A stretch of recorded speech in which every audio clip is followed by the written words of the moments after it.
प्रतिष्ठिता मनो मे वाचि प्रतिष्ठितम् आविराविर्मैधि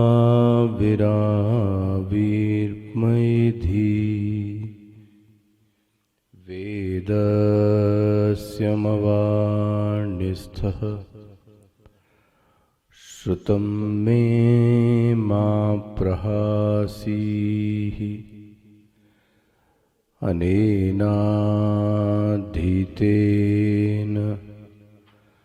अहोरात्रान् सन्दधामि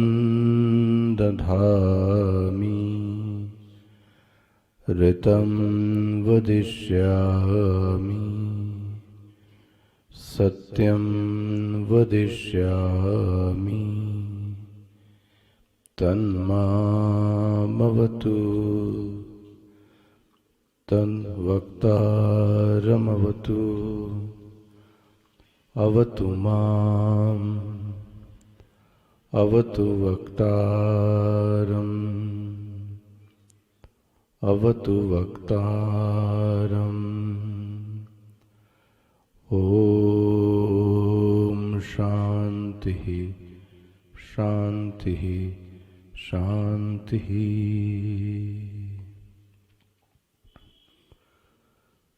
सदाशिवसमारम्भां शङ्कराचार्यमध्यमाम् अस्मदाचार्यपर्यन्ताम् वन्दे गुरुपरम्पराम् शङ्करं शङ्कराचार्यं केशवं वादरायणं सूत्रभाष्यकृतौ वन्दे भगवन्तौ पुनः पुनः भगवन्तौ पुनः पुनः भगवन्तौ पुनः पुनः। ओमाप्यायन्तु मम वङ्गानि वाक्प्राणचक्षुश्रोत्रमथो बलम् इन्द्रियाणि च सर्वं ब्रह्मोपनिषदं माहं ब्रह्म निराकुर्यां मा ब्रह्म निराकरोत् अनिराकरणमस्त्वनिराकरणं मे अस्तु तदात्मनि निरतेय उपनिषत्सु धर्माः ते मयि सन्तु ते मयि सन्तु। ॐ शान्ति शान्ति शान्तिः।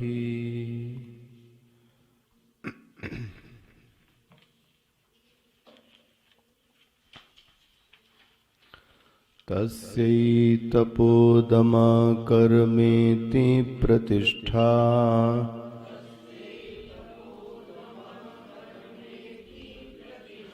वेदाः सर्वाङ्गानि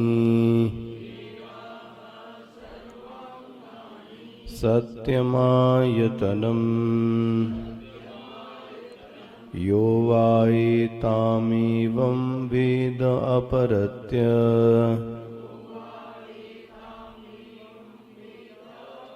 पाप्मानं मनन्ते स्वर्गे लोके ये ये प्रतितिष्ठति प्रतितिष्ठति ये ये प्रतितिष्ठति प्रतितिष्ठति इति चतुर्थखण्डः चतुर्थखण्डः इति केनोपनिषदि समाप्ता।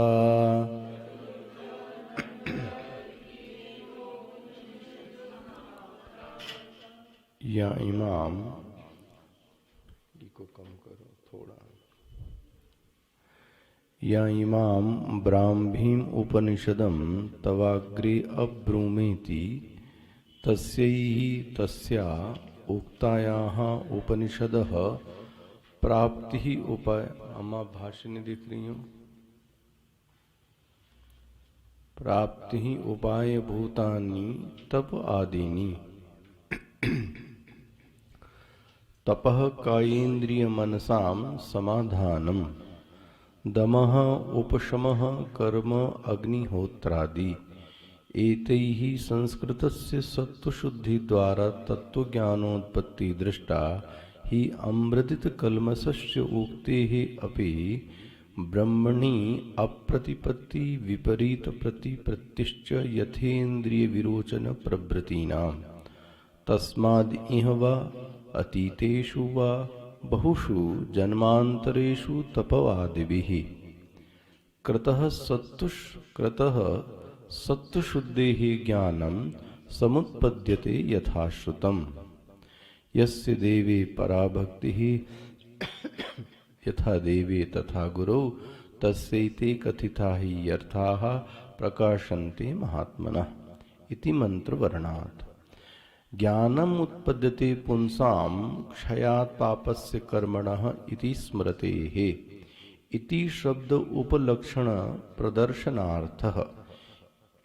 इति इत्येव मान्दन्यदपि ज्ञानोत्पत्तेः उपकारम् अमानित्वम् अदम्भित्वम् इत्यादि उपदर्शितं भवति। प्रतिष्ठापादौ पादौ इव अस्याः तेषु हि सत्सु प्रतितिष्ठति ब्रह्मविद्यां प्रवर्तते। पद्भ्याम् इव पूरुषः। वेदाः चत्वारः सर्वाणि च अंगानि शिक्षादीनि षट्कर्म ज्ञान प्रकाशकत्वात् एता प्रकाशकत्वात् वेदानां तद्रक्षणार्थम् अंगानां प्रतिष्ठात्वम् अथवा प्रतिष्ठा शब्दस्य पादरूप कल्पनार्थत्वात् वेदास्त्वि इतराणि सर्वांगानि शिर आदीनि।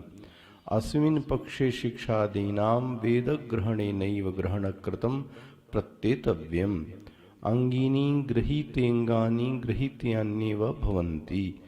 तद आयतनत्वाद् अंगानां सत्यम् आयतनं यत्र तिष्ठति उपनिषद आयतनं सत्यमिति। अमायिता आकौटिल्यं वाङ्मनः कायानां तेषु हि आश्रयति विद्या ते अमायाविनः साधवः न असुर प्रकृतिषु मायाविषु न येषु जिह्वा अनृतं न माया च इति श्रुतेः तस्मात् सत्यम् आयतनम् इति कल्प्यते। तप आदिष्वेव प्रतिष्ठात्वेन प्राप्तस्य सत्यस्य पुनरायतत्वेन ग्रहणं साधनम् अतिशयत्वार्थ ज्ञापनार्थम्। अश्वमेधसहस्रं च सत्यं च तुल्यादृतम् अश्वमेधसहस्राच्च सत्यमेकं विशिष्यते इति स्मृतेः।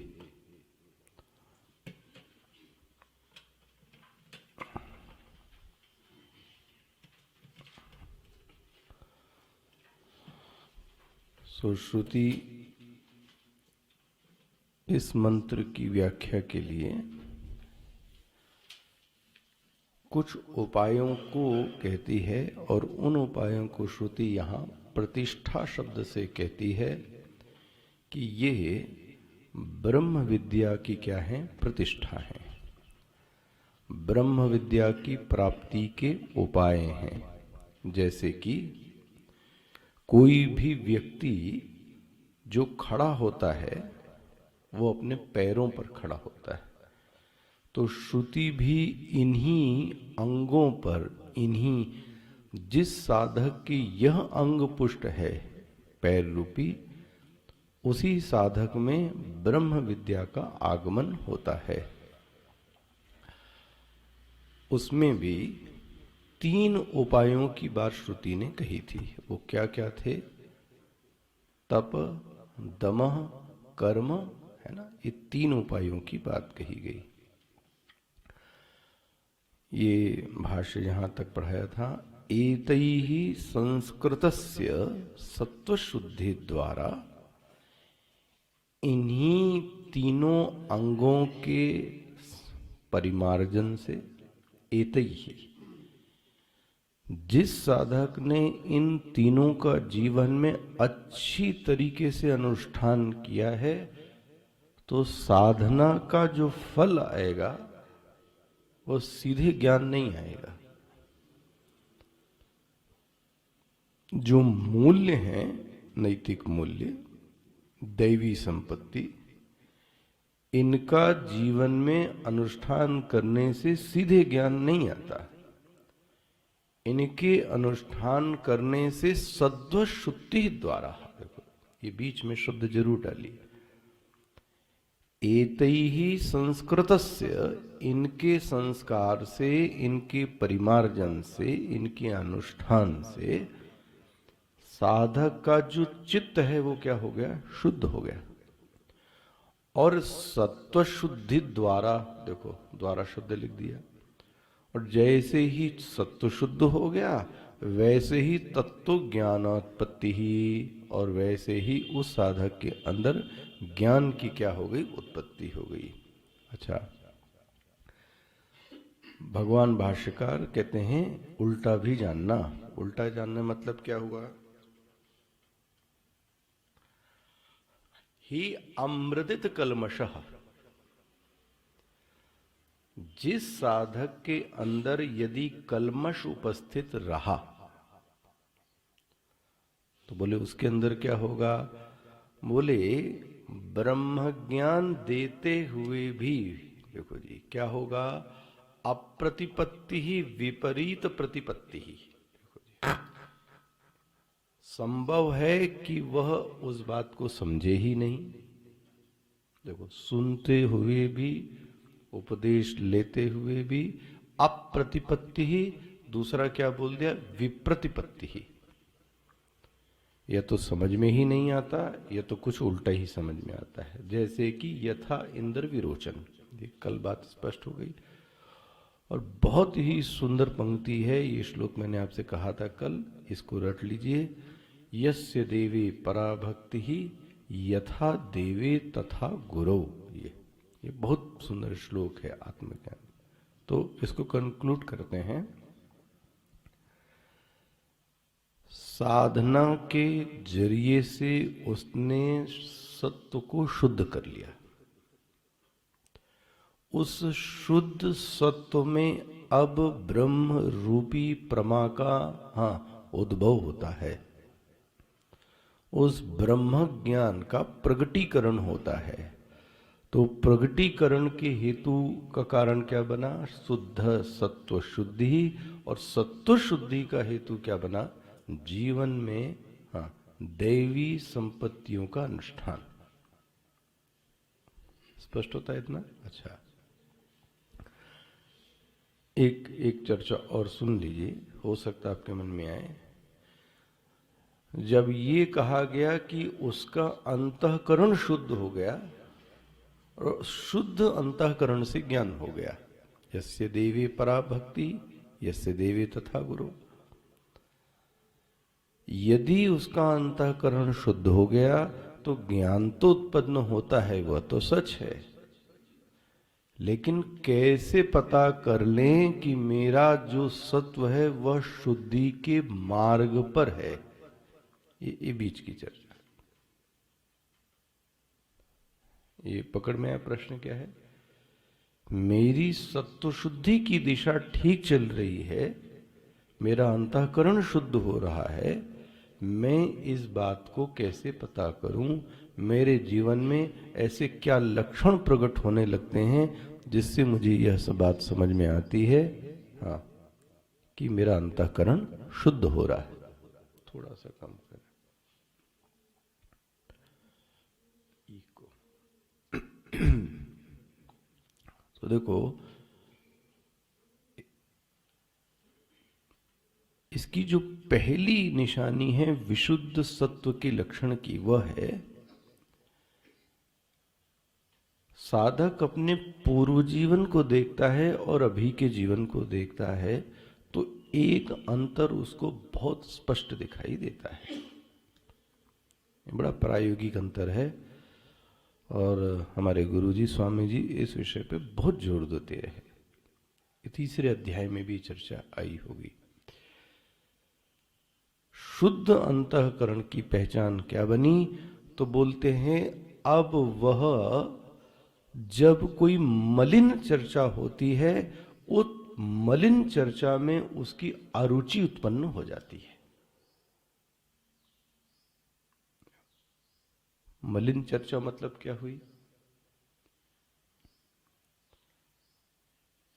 अब मलिन चर्चा है, अब इसको क्या बोले, लेकिन इतना ही है कि जैसे ही कोई निंदा की, कोई द्वेष की, कोई काम की, कुछ उल्टी सीधी बात की किसी ने, तो आप कुछ कर तो नहीं सकते। भाई भीड़ में बैठे हो तो क्या करोगे? भीड़ में बैठे हैं तो क्या करोगे आप? लेकिन साधक के अंदर उसमें अरुचि का भाव जाग जाता है। अरुचि का भाव मतलब अब वो वहां से स्विच कर लेता है दिमाग। विषयांतर करूं, स्वामी जी ने इस शब्द का अर्थ कभी खोला था, बोले इसका उल्टा देखो। इसका उल्टा ये है कि यदि व्यक्ति के पास समय होवे तो वो कहता है फोन करके आओ गप्पा मारे। इसके लिए भी फोन करता है, चलो आओ बैठ के थोड़ा गपशप करें। हाँ, अच्छा, ये गपशप मतलब क्या हुआ?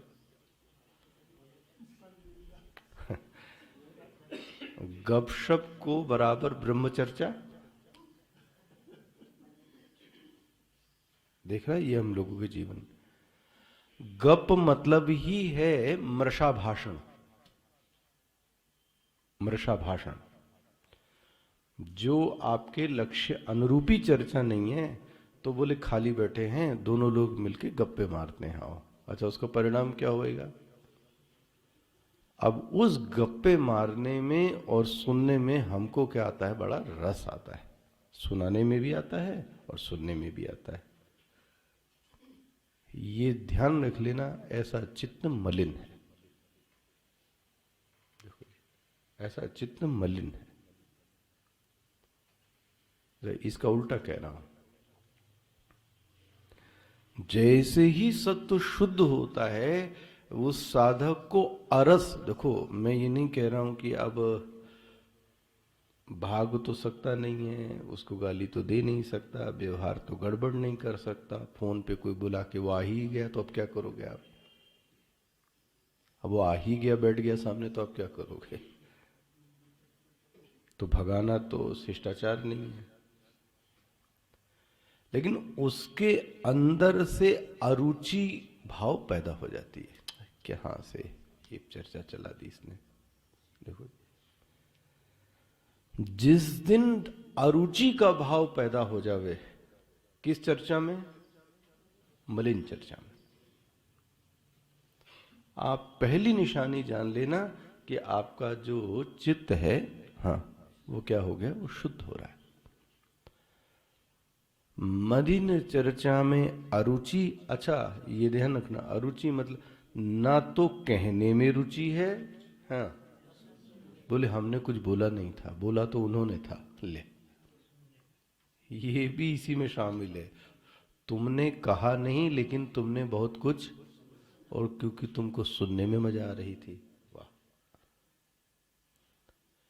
कहने में और सुनने में दोनों के प्रति अरुचि का भाव पैदा होना। अब ये अपने जीवन में लगा के देखो, हमारी स्थिति कैसी है। अच्छा, उल्टा है, यदि ये लक्षण प्राप्त नहीं है, हाँ, तो अंतःकरण शुद्ध फिर तो नहीं है, क्योंकि आपको ब्रह्म चर्चा से अतिरिक्त अन्य चर्चाओं में रस जो है काफी आता है। और अन्य चर्चा भी क्या कहे, वह चर्चा मलिन है। हाँ, और कहीं न कहीं ज्यादातर वो निंदा या किसी के दोष को देख के ही बात होती है। मलिन चर्चा मतलब ही ये हुआ। स्पष्ट हो गया ना? तो इसी मलिन को, इसी को ऐसा कह लें कि जैसे ही आसुरी संपत्ति का भाव जगे, चलो दूसरे परिप्रेक्ष्य में ध्यान रखें, ये किसी को पता नहीं लग रहा है, ये आपको खुद पता लग रहा है। क्या हो रहा है? जैसे ही चित्त में आसुरी भाव की संपत्ति जागे, आसुरी संपत्ति मतलब 16वां अध्याय देख लेना, खूब डिटेलिंग भगवान ने कर दी है, उन्हीं में से पकड़े जाओगे। जैसे ही आसुरी संपत्ति का भाव अंतःकरण में जागृत होवे और मुझे पता लग जाता है, क्या लगता है? ये देखो, ये जगह आसुरी भाव, ये जगह आसुरी भाव, ये जगह, ये पता लगता है। ठीक है, ये सब अपना अपना देखना। जैसे ही वह आसुरी भाव आने लगे तो चित्त क्षुब्ध हो जावे। किससे? किससे? अरे अपने आप से। दूसरे से नहीं, तो अध्यात्म का पालन ही नहीं हुआ। दूसरे से नफरत करना, ये तो अध्यात्म का पालन ही नहीं, ये तो मार्ग ही गलत हो गया। यह जो भाव पैदा हुआ आसुरी संपत्ति का, ये किसके अंदर हुआ? ये मेरे अंदर हुआ ना। तो फिर नफरत भी किससे करनी है? तो मैं अपने आप से नफरत करूं, बनता है ना? ये डेली दैनिक दिनचर्या में देखने वाली चीज है। मैं स्वयं से नफरत करूं। स्वयं से नफरत मतलब क्या हुआ कि मैं अपने आप पर क्षुब्ध हूं। क्या चीज? हाँ, ग्लानि कह लें, क्षुब्ध हूं। और क्षुब्धता का आरोप किसी और पर नहीं करना है। इसने बोला, इसने बुलाया तो फिर मैं चला गया, इसने कहा तो मैंने सुनी, ये सब फालतू की बातें हैं। वो कहे जेल में बंद होना है तो चलो साथ में, चलोगे क्या फिर? ये फालतू की बातें। ना तो कहने में, ना तो सुनने में, मलिन चर्चा जैसे ही होवे चित्त वहां से शिफ्ट हो जावे, अरुचि का भाव पैदा हो जावे। हाँ, और इसका दूसरा हिस्सा है, जैसे ही आसुरी संपत्ति, आसुरी ये जो चीजें बताई गई हैं, आसुरी संपत्ति मतलब अभिमान, दंभ, अंधरत, माया, कुटिलता, झूठ, ये जैसे ही अपने अंदर पैदा हो जावे, हाँ, हमारा चित्त क्या हो जावे? विक्षुब्ध हो जावे। तब समझ लेना, तो विक्षुब्धता का भाव आते हुए भी ये परिचायक है किस बात का? कि आपका जो चित्त है वो क्या हो रहा है? वो शुद्ध हो रहा है। स्पष्ट होता है ये पहला चीज। ये किस लिए है? सत्व शुद्धि का जो मार्ग है, उस मार्ग पर बीच पे हम चले हैं या नहीं। एक दूसरी और चीज देख लो,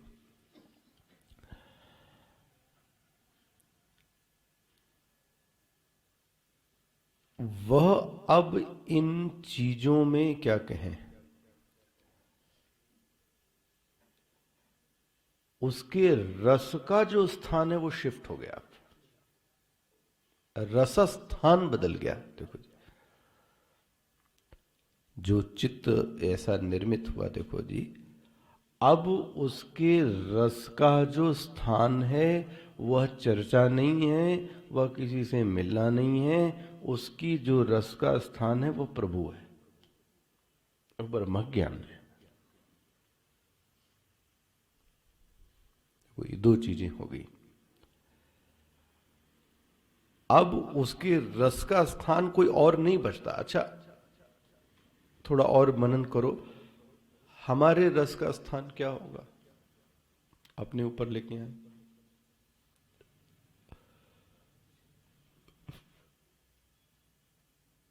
हमारे रस का स्थान क्या होगा, ये जगत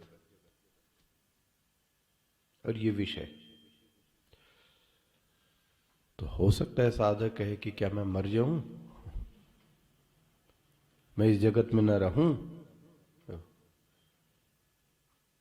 मैं किसी से बात ना करूं। तो बहुत सुंदर उत्तर स्वामी जी ने इसका दिया था। यह जो विषय है, यह जो प्रपंच है, वह देह यात्रा का साधन है, उद्देश्य नहीं। देखो, बहुत स्पष्ट बारीकी शब्द में देखना, ये देह की यात्रा के लिए सहायक है। कौन? ये विषय। और ये कौन? प्रपंच। प्रपंच मतलब ये जगत। जगत की स्थिति, विषयों की स्थिति मेरे देह के लिए सहायता प्रदान करती है, इसलिए जरूरी है।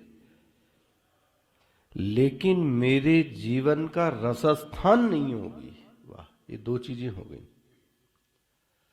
रस का साधन बनना अलग है, और मेरे जीवन के, हाँ जी, रस के लिए, हाँ, सिर्फ क्या कह सकते हैं, जीना है, इसलिए शरीर को आवश्यकता है अन्न की, तो इसलिए खाते हैं। एक ये दृष्टि है।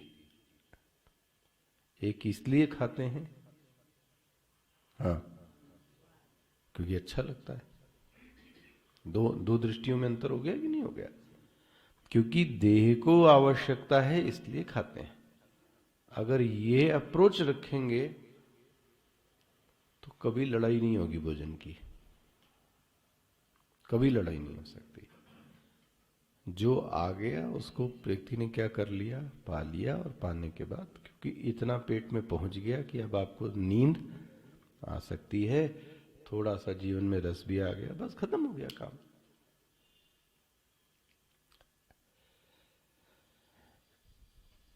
देखो, इसको ऐसा कहें,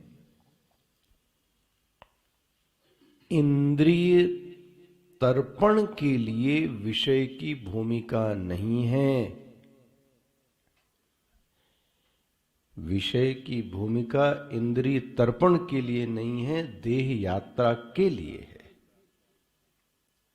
है ना? इसको ऐसा समझे भाई, जगत जरूरी है, विषय जरूरी है, ये इसको कोई मना नहीं कर रहा है, क्योंकि ये किसके लिए है? देह यात्रा के लिए। त्रिगुण भी जरूरी है, किसके लिए? देह यात्रा। लेकिन मेरे जीवन का जो रसस्थान है, मेरे जीवन का जो लक्ष्य है, वह विषय नहीं बन सकता। बहुत अलग अलग चीजें हैं। देखो जी, इंद्रिय तर्पण के लिए विषय की भूमिका नहीं है। स्पष्ट हो गया? तो फिर किस लिए है? बोले देह यात्रा के लिए है।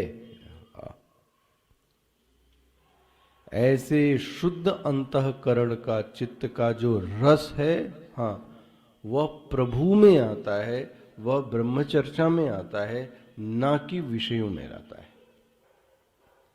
देखो कैसी स्थिति होगी, विषय का प्रयोग करते हुए भी उसको रस नहीं है। कैसी अजीब सी स्थिति होगी, विषय का प्रयोग करते हुए भी उसमें रस नहीं है। बोले प्रयोग तो कर रहा है। तो बोले प्रयोग इसलिए कर रहा है क्योंकि देह यात्रा के लिए आवश्यक है। लेकिन उस देह यात्रा के लिए तो प्रयोग कर रहा है, लेकिन उसके बावजूद उसके जीवन में रस नहीं है। बन गया? ये चर्चा मैंने किस लिए छेड़ी, याद रखना। ये दूसरी एक पगडंडी जाती है। ये पगडंडी आपको ये बताती है कि मेरे जीवन में सत्व शुद्धि हो रही है या नहीं।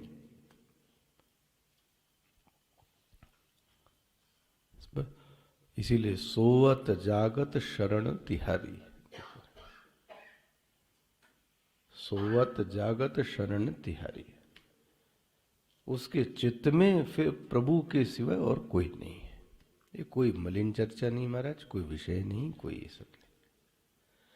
यदि ऐसी स्थिति चित्त की बन रही है, ऐसी परिस्थितियां मन के वातावरण में निर्मित हो रही हैं, तब आप ये समझना, हाँ, तब तो उसका जो चित्त है वो क्या हो रहा है, शुद्ध हो रहा है। यह ऐसा कह लें। अब उसके चित्त की उपलब्धि प्राप्त हो गई है। उसको क्या प्राप्त हो गई है? आश्रय की अनुभूति और शरणागति की प्राप्ति। ये उसको उपलब्धि प्राप्त हो गई। बनता है ना ये? आश्रय की अनुभूति प्राप्त हो गई, शरणागति की प्राप्ति हो गई। उसको आश्रय दिखता है। देखो ये दो बहुत जुड़े हुए विषय हैं।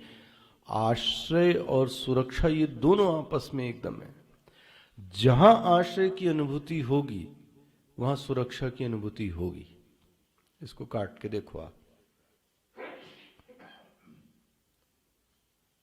जो आश्रय की अनुभूति होगी तो सुरक्षा की अनुभूति होगी ही होगी।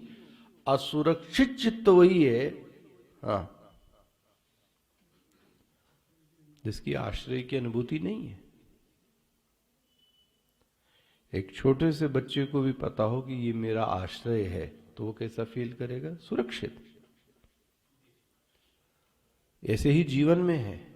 यदि प्रभु का आश्रय नहीं है तो आप ये जान के रखिए कि वो व्यक्ति असुरक्षित रहेगा और फिर दुनिया में हाथ पार मारेगा, इधर भी उधर भी, यहां भी वहां भी, लेकिन उसको चैन मिलने वाला कहीं नहीं होगा। इसलिए मैंने ये पंक्ति बोली, कौन सी? सोवत जागत शरण तिहारी। तो शुद्ध सत्व का जो पहला लक्षण बना वह यह है कि मलिन चर्चा का अभाव। ठीक है, इसमें कोई प्रति प्रश्न हो तो पूछिएगा, है ना। तो ये एकदम व्यवहारिक है कि जब हम लोगों के पास बैठते हैं, लोगों के पास सुनते हैं, तो क्या सुनते हैं और क्या कहते हैं, ये याद रखिए। मेरे ख्याल से 2-3 दिन करके देखिए, आपको अपने चित्त की स्थिति खुद ही समझ में, उसमें एक जो डिवाइन होती है, एक दैवी एक झलक होती है चित्त में, वो स्पष्ट दिख जाती है। व्यक्ति जितना इन मलिन चर्चाओं से क्या रहता है, दूर रहता है। स्पष्ट हो गया? इसमें कोई कठिनाई नहीं। दूसरा, उसका जीवन का रसस्थान प्रभु है। यह जो विषय की स्थिति है यह देह यात्रा के लिए है। ये स्पष्ट याद रख लीजिए। ये भागवत में खूब अच्छे से चर्चा आई है। भगवान ने भी तो बोला, ऐसे व्यक्ति की तो देह यात्रा भी नहीं रहती। तो विषय की स्थिति किसके लिए? कर्म करो और विषय की प्राप्ति हो गई तो उससे अपनी देह यात्रा तो चल जाएगी। हाँ, वह जो जहां जाना है वो इससे काम नहीं चलेगा। स्पष्ट हो गया? अच्छा, आ गया ये तीसरा। ये इसी से ही जोड़ना है इसको। जो शुद्ध चित्त होता है वह भक्त चित्त होता ही है। वाह! ये आखिरी इसकी निशानी है, इसी पे आना चाहता था मैं। जो भी शुद्ध चित्त होगा वह भक्त चित्त ही होता है। मतलब शुद्ध चित्त होएगा तो भक्त चित्त बनेगा जरूर, उसका चित्त भक्ति में रमेगा जरूर। ऐसा हो नहीं सकता, मतलब इम्पॉसिबल है कि शुद्ध चित्त होवे हाँ और भक्त चित्त न होवे, ऐसा नहीं हो सकता। यही तो बोला। अच्छा देखो कैसे इसकी संगति। अभी आपने देखा क्या बोला, एतैहि संस्कृत से सत्शुद्धि द्वारा तत्व ज्ञानोत्पत्ति दृष्टा। और ये सब जो बताए गए क्यों बताए गए? सत्व शुद्धि के लिए। आप क्या बोलते हैं? जिसका ऐसा चित्त शुद्ध हो गया उसके चित्त में पराभक्ति पैदा होगी ही होगी। यस्य देवे पराभक्ति ही। देखो यदि शुद्ध चित्त होएगा तो भक्ति जरूर पैदा होगी। जैसे यस्य देवे पराभक्ति यथा देवे तथा करो, भक्ति का पदार्पण उसी के जीवन में होता है जिसने चित्त को क्या कर लिया हो, शुद्ध कर लिया हो। इसीलिए इसकी संगति देखो कैसे लगी। यदि शुद्ध चित्त नहीं हुआ होता तो ये जो पहली पंक्ति है यस्य देवे पराभक्ति, ये नहीं हो सकता था। अच्छा इसको गीता में देखो, आप इसको गीता से जोड़ के देखो।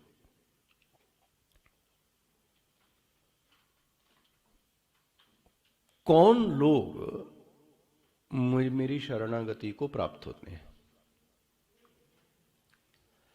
नमाम दुष्कृतिनाः मूढ़ाः प्रपद्यन्ते नराधमाः, नराधमाः न प्रपद्यन्ते।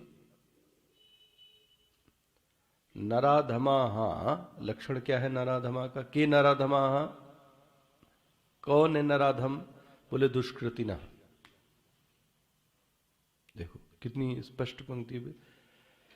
फिर से इस पंक्ति को देखिए, श्लोक को क्या बोलते हैं? नमाम, माम मतलब मुझको, नमाम दुष्कृतिना मूढ़ा। देखो क्या क्या गाली दे रहे हैं भगवान। ये मूढ़ लोग। बोले महाराज ये कौन है? बोले दुष्कृतिना, दुष्कृतिना न माम, दुष्कृतिना मुझको प्राप्त नहीं हो सकते। तो फिर कौन प्राप्त होगा? फिर उल्टा करो ना भाई, दुष्कृतिना आपको प्राप्त नहीं हो सकते तो कौन प्राप्त होगा? बोलिए ना, सुकृतिना। सुकृतिना के भी 4 विभाग हैं। ले, सुकृतिना के भी 4 विभाग हैं, लेकिन एक चीज कॉमन है कि ये सुकृत हैं। इतनी प्रायोगिक व्याख्या आपको जीवन में कहीं प्राप्त नहीं हो सकती जो भगवत गीता में है। बोले ये तो भीख मांगता है, आपसे मांगता रहता है। बोले हाँ मांगता है, कोई दिक्कत है? ओहो। बोले ये तो पैसा मांगता है। अरे मांगता है तो हम मुझसे ही तो मांगता है। बोले इसको आप क्या कहेंगे? सुकृतिना। एकदम सुकृतिना है। ये तो इज्जत जा रही थी, ये तो परेशान हो गया तब मांगता है। बोले कोई बात नहीं, मांगता मुझसे है। चतुर्विधा, देखो संगति जोड़ो। चतुर्विधा भजन्ते माम जना सुकृतिनोर्जुना। इसमें शब्द क्या आया? ये चारों के चारों सुकृत है। वाह। इनमें चारों में जो कॉमन है वो कौन है? सुकृतिना। कौन कौन? आर्त बन जाओ तो भी। अरे कोई भगवान से मांग रहा है तो गंदा कार्य है भाई। शुद्ध चित्त हो जाएगा तो क्या मांगेंगे नहीं? तब भी मांगेंगे। अर्थार्थी हो, अरे कुछ चाहिए तो ठीक है। मैं कभी अर्थार्थी को बुरा नहीं मानता। अरे दशरथ ने पुत्र के लिए क्या किया? यज्ञ किया। तो कौन सा यज्ञ हुआ ये अर्थार्थी हुआ कि नहीं हुआ? ध्रुव ने जो सबसे पहली सीढ़ी चढ़ी थी वो किससे चढ़ी थी? अर्थार्थी से चढ़ी थी। मुझे भगवान ऐसी गोद दे दो जैसे मुझे कोई उतार न, ये क्या हुई? कौन? प्रभु की इच्छा के लिए तपस्या हुई थी क्या भाई? तुमको तो गोद चढ़ना था, इसके लिए तपस्या की। वाह। मुमुक्षु साधु महाराज अलग चले जाते हैं। साधु महाराज बोलते हैं कि हम तुम्हारी पूजा कर रहे हैं। किस लिए कर रहे हैं? ओ ज्ञान भक्ति सतगुरु प्रसाद सिद्ध्यर्थम च। ले, मैं पूजा इसलिए कर रहा हूं कि मेरे जीवन में ज्ञान आ जावे, मेरे जीवन में वैराग्य आ जावे, मेरे जीवन में मोक्ष की प्राप्ति होवे, मेरे जीवन में सतगुरु का प्रसाद प्राप्त। तो ये संकल्प लेता है। तो ये भी कैसा हुआ? ये भी तो मांगता हुआ। तीनों मांगते हैं। कौन कौन? आर्तो तो मांगता, अर्थार्थी तो मांगता। मांगता है लेकिन सुकृति ना, उनके जीवन में दुष्कृति ना नहीं है। वाह, कितना अच्छा विभाग है। लेकिन ये सब होने के बावजूद दुष्कृति न है तो माम दुष्कृति ना मूढ़ा प्रपद्यन्ते नराधमा, ये लोग मुझे प्राप्त नहीं करेंगे। लेकिन जीवन में यदि सत्व शुद्धि नहीं है, सत्व से सुकृति ना, देखो यहां शब्द क्या आ गया गीता में? सुकृति ना। इनके जीवन में सुकृति ना है, इसलिए ये मुझे प्राप्त करते हैं। अर्जुन, स्पष्ट बन गया। तो सुकृतिना दुष्कृतिना का विभाग मैं यहां पे क्या कर रहा हूं? शुद्ध सत्व और मल। जिसका शुद्ध सत्व है, हाँ चर्चा यहीं से प्रारंभ हुई थी ना, वो भक्त चित्त तो होगा ही बनेगा। इसीलिए तो भगवान ने इसकी इतनी सारी प्रशंसा की है। अच्छा, अब हमारी ये कमजोरी है कि हमको भक्ति और शुद्ध चित्त अलग अलग लगते हैं। हमको ऐसा लगता है कि भक्ति अलग है और शुद्ध चित्त अलग है। ऐसा एकदम नहीं है। अच्छा, उल्टा भी दिखा देते हैं। यदि दुष्कृतिना है, दुष्कृतिना मतलब क्या कह लें आपको सरल भाषा में? हाँ, पापी। दुष्कृतिना मतलब क्या हुआ? पापी। तुलसीदास जी भी बोलते, मैं भी बीच में आता हूं आपकी चर्चा में, वो भी बोलते मैं भी दुष्कृतिना पर बोलूंगा। क्या बोलते हैं? पापवंत कर सहज स्वभाव, भजन मोरते भावन काऊ। लो, वो भी और ऐड कर दिया। वो दुष्कृतिना पे बोल देते हैं। पापवंत कर सहज स्वभाव। यदि वह पापी है तो मैं आपसे स्पष्ट कह दूं, बुरा मत मानिएगा, बहुत सारे लोग मिलने आते हैं, चर्चा भी करते हैं। पापवंत कर सहज, उसकी एक स्पष्ट एक स्वभाव क्या दिखता है? जैसे ही भगवत विषय की चर्चा होती है, हाँ, वो शिफ्ट हो जाता है। ये पापी की पहचान। अब कैसा पापी है तो उसके पास वाला जाने। लेकिन एक बात तो स्पष्ट है, और ये तुलसीदास जी गलत बोल नहीं सकते। पापवंत कर सहज स्वभाव। देखो शब्द में तो वेदांत पढ़ा रहा हूं, मानस नहीं। सहज स्वभाव, सहज मतलब ये उसका नेचर है। उसको किसी व्यक्ति से नफरत नहीं है, उसका नेचर है भजन मोर। भजन मोर मतलब भगवान की जब चर्चा होगी तो उसको अच्छा, ये भावना का हो उसको। तुलसीदास जी बोलते इसी को दुष्कृति ना बोलते हैं। तो अब जोड़ लो सब, आप गीता भी जोड़ लो, मानस भी जोड़ लो, तो सबकी बात एक ही है, भजन मोरते भावना काऊ। देखो, तो मैं ये कह रहा था कि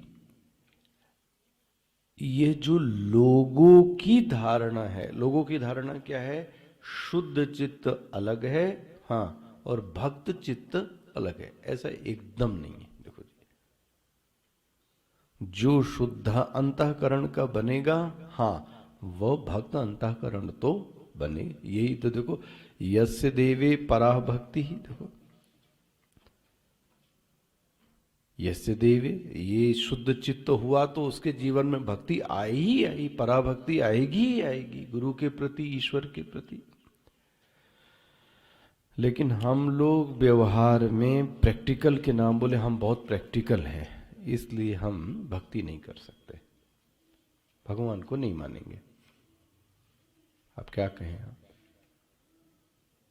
और बात यह है, मैंने आपको पहले भी कहा होगा कि जो जितनी हाई पोस्ट पे रहता है वो उस भगवान को मानता है।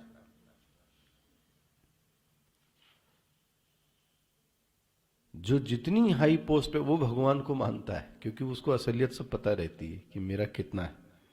जो जितना ही अधजल गगरी, वो जो नया नया डॉक्टर बना रहता है ना, उसको भगवान पे नहीं विश्वास होता है, उसको सर्जरी पर ही विश्वास होता है। और जो उसका भी गुरु होगा, उससे पूछो तो वो भगवान का नाम लेके ही प्रारंभ करता है। ले, स्पष्ट हो गया ना? तो लोग, कुछ लोग प्रैक्टिकल हैं, बोले नहीं भक्ति भक्ति की बात नहीं, तो आप समझ जाओ मन में क्या बोलना।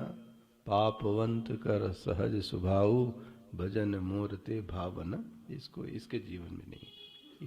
क्यों नहीं है ध्यान रखना, उसका कारण है याद रख लेना, क्योंकि उसका चित्त शुद्ध। अच्छा, चित्त शुद्ध क्यों नहीं है, इसके लक्षण क्या हो गए, ये देख लेना।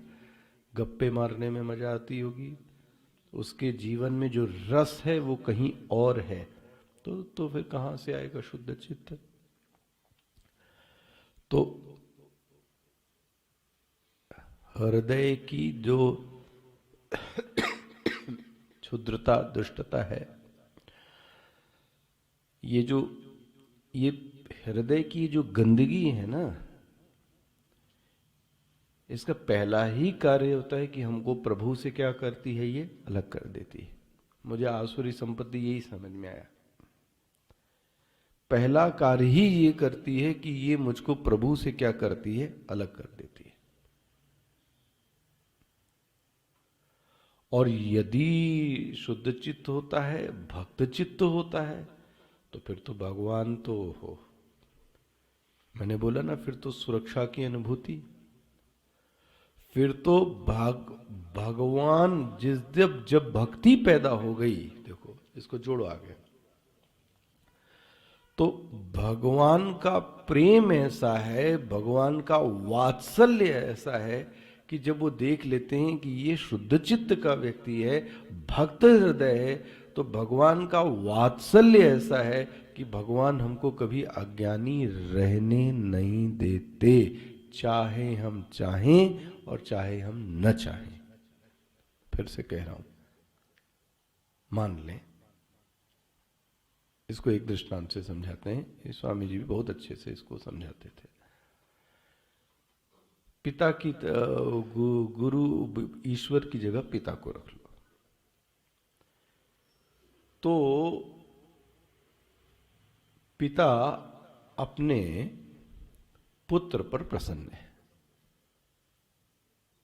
ठीक है, पिता अपने पुत्र पर प्रसन्न है, तो पुत्र कुछ मांग लेता है, तो अगर पिता को लगता है कि ये इसके जीवन के लिए ठीक है, तो उसको दे ही देता है। लेकिन मान लें कि अगर वो पुत्र कुछ ना मांगे, तब पिता क्या करेगा?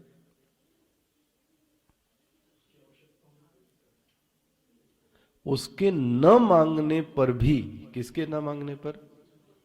पुत्र के न मांगने पर भी पिता स्वयं ही अपने आप से वह चीज को क्या करता है, दे देता है। हो सकता है पुत्र मांगे तो खतरे में, मतलब कम में मिले, और पिता दे दे तो फिर क्या दे दे? इसको आप कहते हैं ना, बुजुर्गों की कहावत क्या बोलते हैं, बंद मुट्ठी,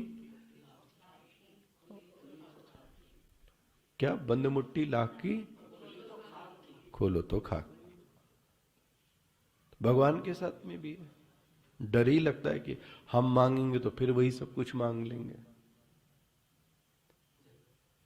लेकिन भगवान इतने सुंदर, देखो ये भक्ति है कि वो कुछ दिए बगैर रह नहीं सकते। ये तो पक्की बात है। उनके वो लोग भी, किसी संत को मैं कहाँ कुछ सुन रहा था, पता नहीं कहाँ सुन रहा था किसको,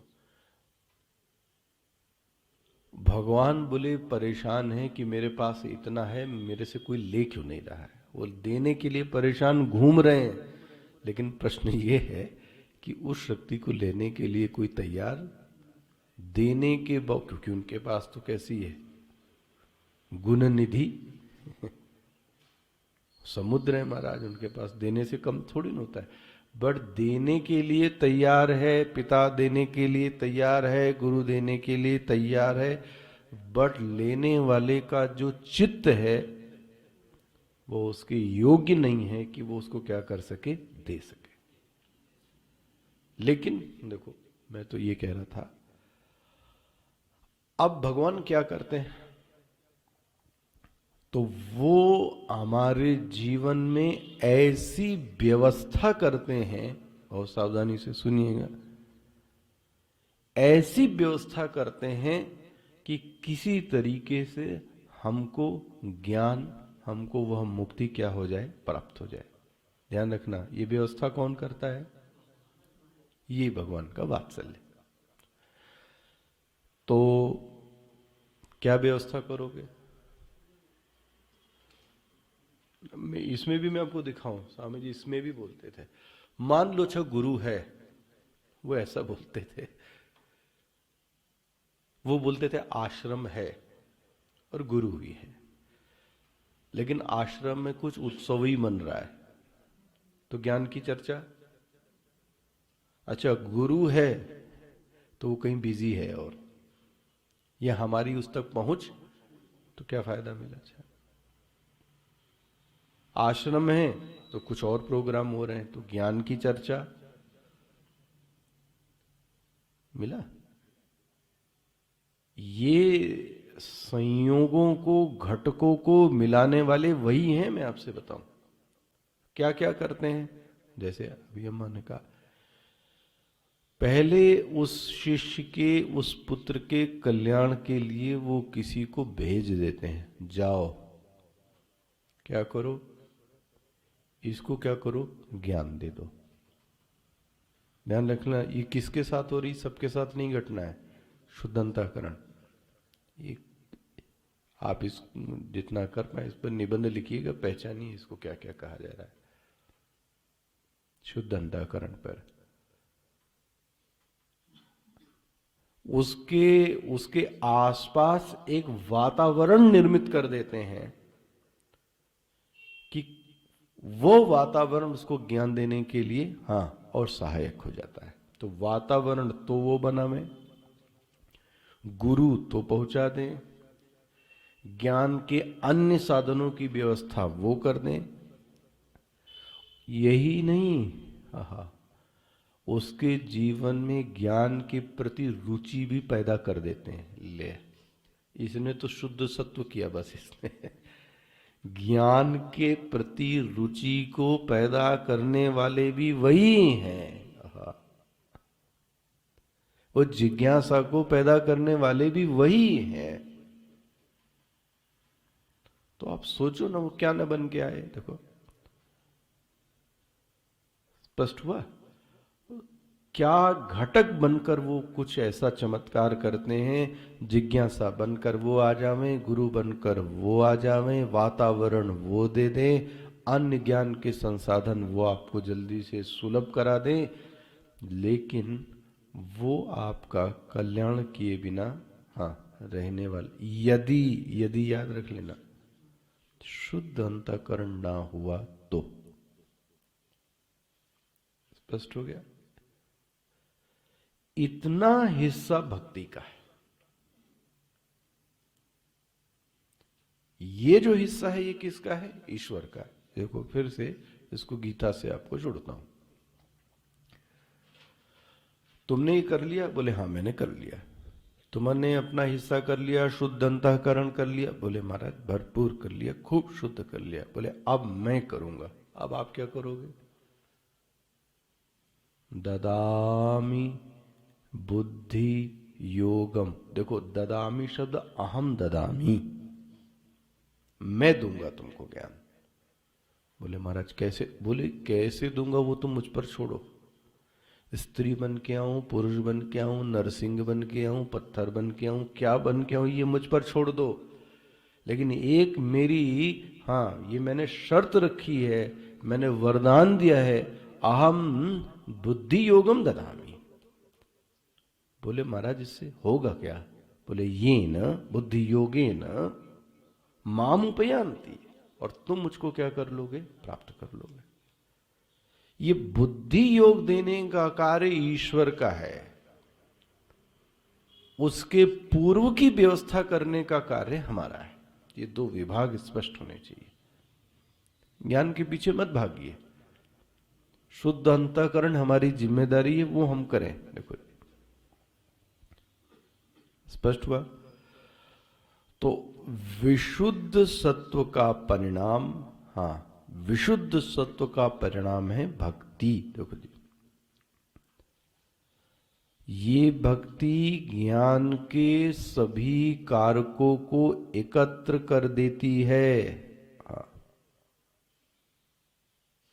ये भक्ति ज्ञान की जितनी चीज चाहिए, हाँ उन सब को क्या करती? इकट्ठा कर देती है। फिर भगवान क्या करते हैं और सुनाते हैं, नाशयामी। ओहो, मैं नाश करता हूं किसका? अज्ञान का। कैसे? ज्ञान दीपेन भास्वता। वाह, देखो कितना स्पष्ट तो बता दिया, क्या रहस्य रह गया। नाशयामी आत्मभावस्ता ज्ञान दीपेन भास्वता। ये किस अध्याय में है? देखो देखो श्लोक देखो जरा, चौथे अध्याय में।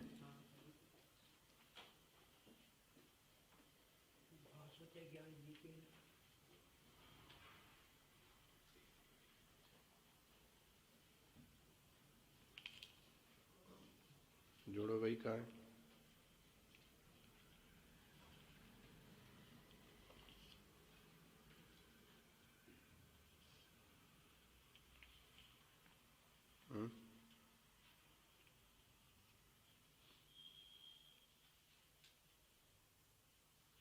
चलो ढूंढने में टाइम लग जाएगा। हाँ?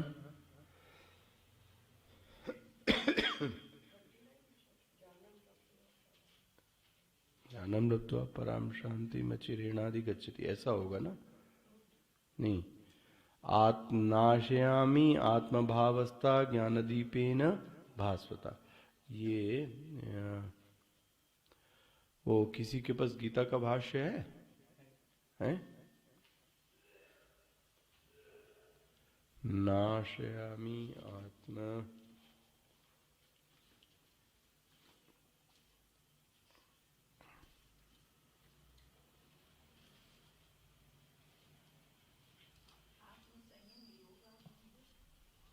पूरा श्लोक पढ़ो। हाँ हाँ, नहीं नहीं,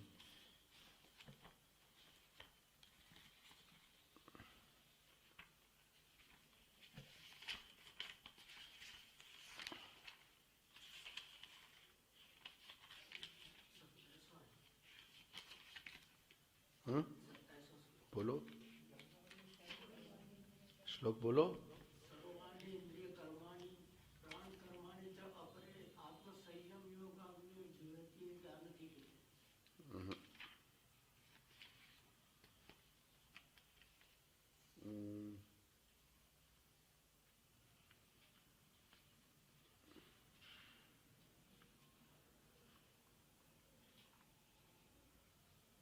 ये देखो 10वें अध्याय का 11वां श्लोक पढ़ो जरा, क्या है?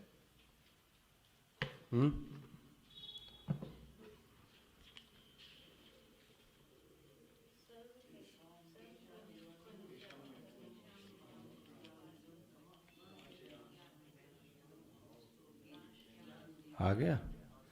अब ये महाराज कितने कॉन्फिडेंस से कह रहे कल पढ़ा है। इसलिए मुझे इनका ओवर कॉन्फिडेंस सीखने वाला है। और इनको बोलते हो सुधरो सुधरो सुधरो, गलती में इतना कॉन्फिडेंस रहेगा। बोले कल पढ़ा है, कल कहाँ से पढ़ा है अभी? देखो ये 11वां श्लोक मिल गया। वाह, ये कितना सुंदर श्लोक है, मन करता है कि क्या बताऊं इसको। देखो वाह, खोलो भाई किताब, खोल ली सबने? कितनी अच्छी अनुकंपा शब्द देखो ना। अरे अनुकंपा, ले समय तो हो गया। अनुकंपा नियुक्ति कब होती है? वो मर जाता है ना, उसके बाद जो नियुक्ति होती है, उसके बाद वो नियुक्ति शासन करती, तो वो अपने पुरुषार्थ की नियुक्ति नहीं होती। तुम उसके योग्य हो इसलिए नहीं होती भाई, पकड़ में आया? तुम उसके योग्य हो इसलिए नहीं होती, वो व्यक्ति योग्य था, वो चला गया, इसके कारण तुमको क्या करना है, हम इसको बोले अनुकंपा। भगवान भी अनुकंपा कर रहे हैं। देखो क्या शब्द डाल दिया, तेषाम एव अनुकंपार्थम। वाह, तुमने कुछ नहीं किया है महाराज, अभी तुमने सिर्फ सद शुद्ध किया है, तुमने इतना किया है। तेषाम एवानु अनुकंपार्थम अहम अज्ञानजम तमह नाशयामी। वाह, इसको ऊपर से नीचे लेना। मैं ये जो अज्ञान है, मैं इसको मार देता हूं, नाशयामी। आहा, कौन मारेगा? हमारी और आपकी औकात नहीं है ज्ञान को मार देने की, अज्ञान की। आम नाशयामी, कितना बड़ा आश्वासन है, कितना बड़ा आश्वासन, अहम नाशयामी। तो मानो किसी ने दबे स्वर से पूछा कैसे करोगे नाश? भगवान फिर बोलते ये तुम्हारी जिम्मेदारी थोड़ी ना भाई, फिर भी बता देते मैं कैसे करूंगा। बोले मैं ज्ञान दीपेन भास्वता, मैं आऊंगा और तुम्हारे जीवन में ज्ञान के लायक वातावरण बनाकर ज्ञान का दीपक जला दूंगा। जैसे ही ज्ञान का दीपक जलेगा, ओ हो, सब कुछ क्या हो गया, अंधकार क्या हो गया। इसमें एक बारीकी दिखाता हूं, एक बारीकी देखो। भास्वता, अगर ये दीपक नहीं जल रहा है, ये दीपक, तब भी इसको क्या बोलेंगे? तब भी तो दीपक ही बोलोगे। ऐसा दीपक अंधकार को दूर नहीं कर सकता, भास्वता दीपक अंधकार को दूर कर सकता है। पकड़ में आता है ना? इसलिए भास्वता शब्द लिखते हैं, ज्ञान दीपेन भास्वता। भाई दीपक ले आओ, बोले अंधेरे में दीपक मिल नहीं रहा है स्वामी जी। देखो अंधेरे में दीपक, तो दीपक तो अंधेरे में कैसे नहीं, दीपक तो प्रकाश स्वरूप होता है ना। ना, भास्वता दीपक अंधकार को दूर करता है। इसलिए भगवान क्या बोलते हैं, ज्ञान दीपेन भास्वता, मैं प्रज्वलित दीपक से, प्रज्वलित ज्ञान से तुम्हारे अंदर, हाँ, अज्ञान को क्या कर दूंगा, नाश कर दूंगा। स्पष्ट हो गया? मिलता है ना? ये किसका कार्य है? ये भगवान का कार्य। ये मैं किस लिए कह रहा हूं? यदि चित्त शुद्ध हो गया, अच्छा एक और सुन लो, अच्छा इसके बावजूद भगवान ने वातावरण बना दिया, ये हमारे और आपके लिए है। भगवान ने वातावरण बना दिया, भगवान ने सब कुछ संसाधन करा दिए, गुरु शिष्य ग्रंथ सब तैयार कर दिए। गो ये देख रहे हो, कभी कभी लगता है कि और चाहिए क्या मुझको, ये नहीं समझ में आता है। माइक तो आपके पास में, इन्वर्टर तो आपके पास में, देखना आप कभी, जनरेटर तो आपके पास में, लिफ्ट तो आपके पास में, रिकॉर्डिंग तो आपके पास में, चलाने वाला तो आपके पास में, पढ़ाने वाला तो आपके पास में, ग्रंथ तो और क्या संसाधन चाहिए अच्छा, और क्या चाहिए अच्छा, आप सोचो। संभवतः सभी को परिवार ने थोड़ा थोड़ा मुक्ति प्रदान, वो हम चिपके रहें तो अलग बात है। ये आपको नहीं पता कि जब आप आते हो तो वो लोग भी थोड़ा सा, मैं आपको सच बता रहा हूं, मैं किसी के गुप्त फोन को नहीं बताऊंगा। मुझे कई एक दो बार फोन आए कि जब ये पढ़ते लिखते थे तो फिर गुस्सा और जो घर में माहौल था वो ठीक था, लेकिन जैसे ही ये सब समय आया तो चिड़चिड़ाहट, गुस्सा, लड़ाई झगड़ा, और क्या हो गया आप सोचो। सब कुछ आपको दिया गया, इसके बावजूद भी न करो तो कौन हो पता है? सुन लीजिए ये भी अच्छा। जो न तरीय भव सागर नर समाज अस पाई। देखो कितनी सुंदर। जो ऐसे वातावरण संसाधन मिलने के बावजूद जो नर न तरीय, न तरीय मतलब नहीं तरना चाहता, नर समाज अस पाई, ये हम लोगों के लिए इतना कुछ मिलने के बावजूद ये व्यक्ति यदि कुछ नहीं करता तो क्या बोले तुलसीदास जी, क्या बोलते हैं? सोकृत निंदक आहा, आत्महनन गति जाए। वाह, ऐसा व्यक्ति घोर आत्महत्यारा है। आहा, किसकी हत्या कर रहा है? खुद की हत्या कर रहा है। निंदक, ओहो, और बोल दें कृतघ्न। ये मैं नहीं बोल रहा हूं, ये सब तुलसीदास जी के शब्द हैं। देखो किस लिए बोला है ये? जो न तरीय भवसागर नर समाज अस पाई सोकृत निंदक। वो व्यक्ति तो निंदा के योग्य है, जिसको सब कुछ मिलने के बावजूद भी प्रयास के नाम पर शून्य, आत्महनन गति जाए। इसको तो नरक देना चाहिए। क्यों? इसको तो और नरक देना चाहिए, उस पियक्कड़ को नहीं देना चाहिए। क्यों? उसको तो वातावरण नहीं मिल रहा था, इसको तो सब कुछ मिलते हुए भी इसके बावजूद इसने पुरुषार्थ नहीं किया कुछ। आत्महनन गति, आत्महनन मतलब आत्महत्यारा। कौन बोलते हैं? सोच लो। जितना भगवान ने योग बनाया उसने इस सब पर क्या फेर दिया? पानी। दीपक लेके आए, दीपक बुझा दिया, खत्म हो गया। आया विशुद्ध सत्व।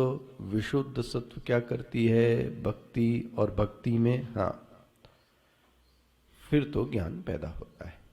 स्पष्ट हो गया? कल देखेंगे आगे, आगे बढ़ ही नहीं पाए।